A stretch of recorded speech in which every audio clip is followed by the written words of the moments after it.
बहुत देर तक बैठेंगे, आपके ऊपर परेशान हो, आराम से खिंचा लीजिएगा। जब 1967 में लता जी से एक प्रश्न पूछा गया कि आपके आज तक के गाए गए 10 बेहतरीन गाने कौन से, तो उसमें 2 गाने जो थे उनमें से एक गाना था लग जा गले कि फिर ये हंसी रात हो न हो, और एक गाना था बैरन नींद न आए। और इस पूरे कार्यक्रम का जो समन्वय और संयोजन किया है वो अर्चना जी ने किया है। अर्चना जी मशहूर आरजे हैं, एक जोरदार तालियों के साथ हम अर्चना जी को मंच पर बुला लें और इस पूरी टीम का परिचय की जिम्मेदारी हम अर्चना जी को दे देते हैं। सब लोग एक बार ये बता दीजिए, आप लोग सुनने की मानसिकता में आ गए, वरना मैं गिन लूंगा कितने लोग ताली बजा रहे हो कितने नहीं बजा रहे। ये वाला मामला है,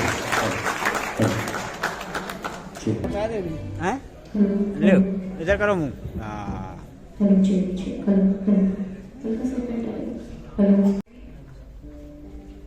हर बार महफिल में अफसाने बयां होंगे, बहारें हमको ढूंढेगी, न जाने हम कहाँ होंगे।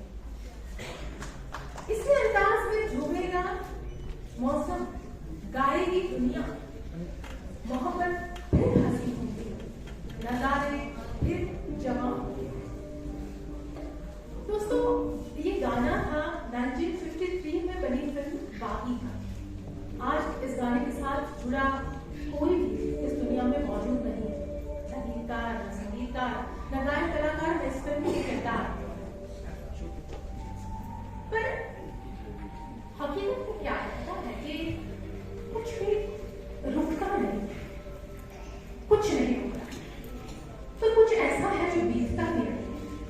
जिंदगी में कुछ ऐसी यादें हैं, कुछ ऐसी चीजें हैं, कुछ ऐसे लोग हैं जो हमारे से दूर होने के बाद, हमसे विदा लेने के बाद हमारे और करीब होते जाते हैं, हमारे और पास आते जाते हैं। और आज के इस कार्यक्रम में, आज के इस सेशन में हम ऐसी ही कहानियां, ऐसे ही गाने, ऐसे ही अफसाने, ऐसी ही यादें आपके साथ बांटने जा रहे हैं जो पिछले 50 सालों के दौरान हमसे और करीब और करीब और करीब होती है।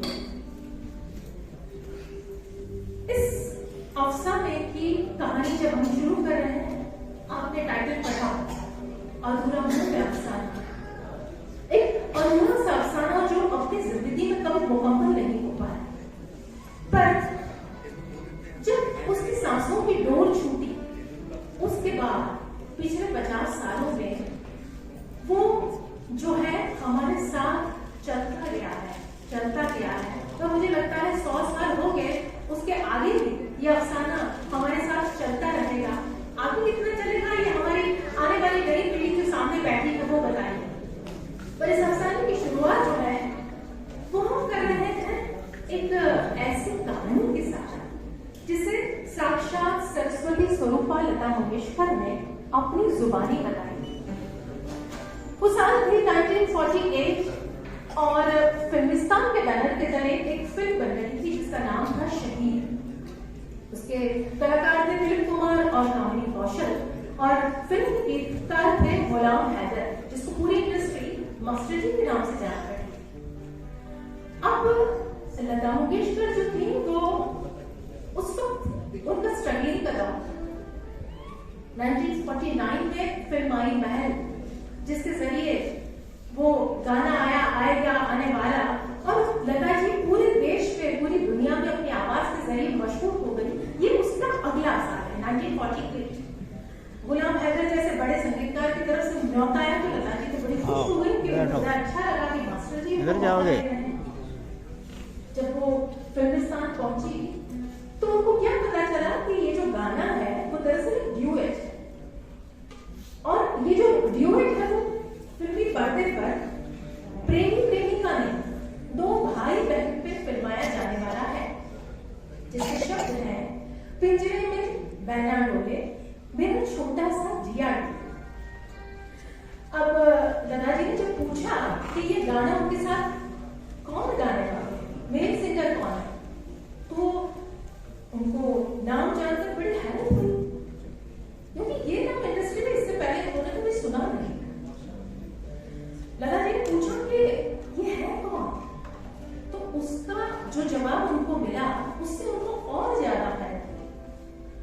बोला बड़ी बात हो बेटा है, ये फिल्मिस्तान स्टूडियो है, उसके जो मालिक है उसमें से एक सर राय बहादुर चुन्नीलाल का बेटा। राय बहादुर चुन्नीलाल पहले बगदाद में जब रहते थे तो बहुत बड़े पुलिस सुपरिटेंडेंट हुआ करते। पार्टीशन के बाद भारत आकर से है और फिल्मिस्तान स्टूडियो के मालिकों में से एक है। अब ये इनका बेटा है, कॉन्वेंट में पढ़ा है, 2 साल फौज में भी रह के आया है। पता नहीं क्या हुआ तो फौज छोड़कर वो यहाँ आ गया है। मालिक का बेटा है तो मास्टर जी का असिस्टेंट भी बन गया है। लता जी को उस वक्त क्या था कि गुलाम हैदर की तरफ से लौटा आया, यही बड़ी बात थी। उनको लगा साथ कोई नहीं जा रहा है, क्या फर्क पड़ता है।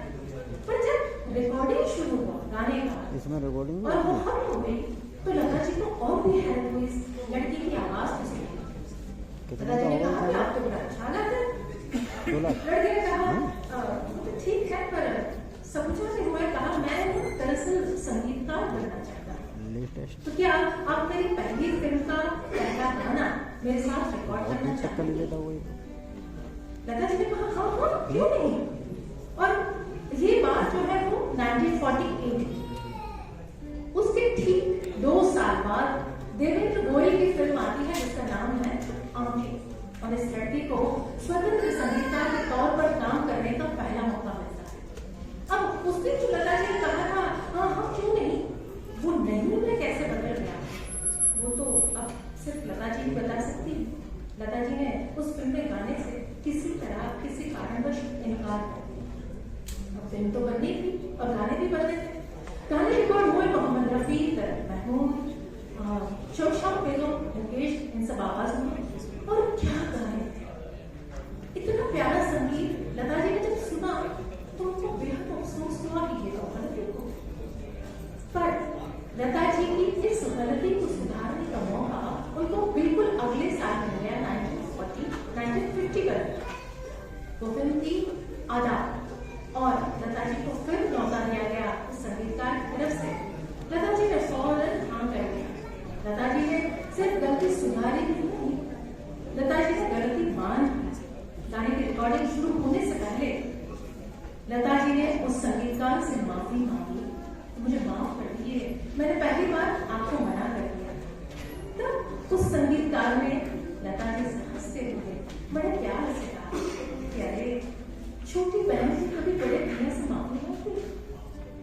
और ये जो भाई बहन की जोड़ी बनी लता मंगेशकर और दलेंदरी मदन मोहन, उन्होंने भारतीय सिने जगत, भारतीय हिंदी संगीत के इतिहास में इतने सुरीले, इतने सुनहरे और इतने खुशबूदार प्रकरण जो है, इसकी झलक जो है वो अभी आपको दीपिका भी देने जा रहे हैं।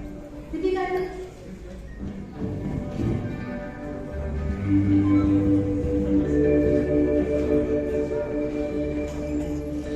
तुम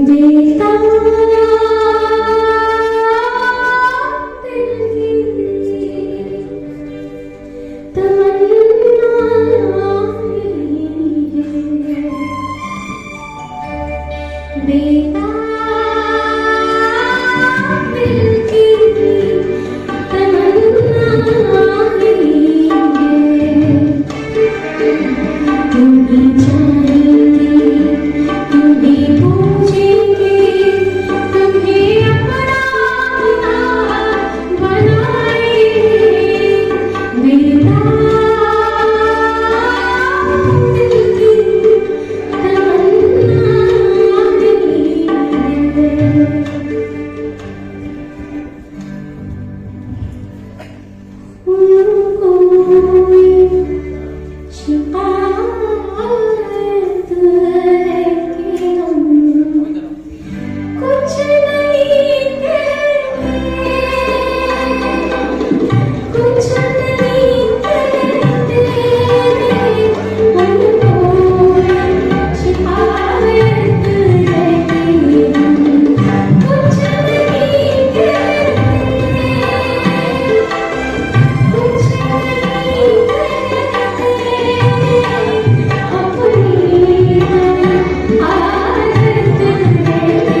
फिल्म, उसके बीच जो है मदन मोहन एक बहुत ही खूबसूरत से पड़ाव पर रुके हैं।